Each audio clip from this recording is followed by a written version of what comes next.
Welcome back to another fantastic video. Today we're going to be talking about the cabinet and what they do for the president. So first of all, the cabinet includes presidential advisors and leaders of executive departments. So whenever we talk about the cabinet, we're going to be talking mostly about secretaries of something.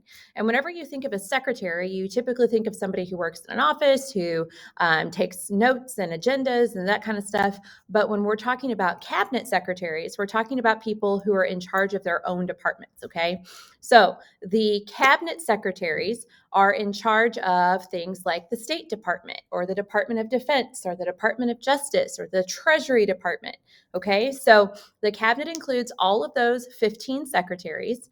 It also includes typically the vice president, and it includes other directors, administrators, other people that work directly for the president, people like the chief of staff. Sometimes the press secretary is included in the cabinet. Okay. So historically, presidents have used their cabinets for a whole bunch of different reasons. Some of them use them a lot. Some of them don't use them at all. Some of them get really mad and fire their cabinet. Some of them go through a whole bunch of different cabinet members. It just really kind of depends on the person. So, in addition to cabinets, presidents have also created extra little groups that serve as advisory bodies for them. Okay. So, FDR, my favorite, FDR utilized this thing he called the Brain Trust. Okay. And this was in addition to his cabinet. And the Brain Trust was a group of people who were super duper smart. So we're talking like doctors, lawyers, professors, scientists, anybody that he could get together that he thought had something to kind of contribute to a specific issue that he was dealing with. He recognized that he was not the all knowing superhuman, knowing everything about every issue. So he was like, hey, I've got to get this group of people together and they can help me make decisions. So FDR utilized the Brain Trust.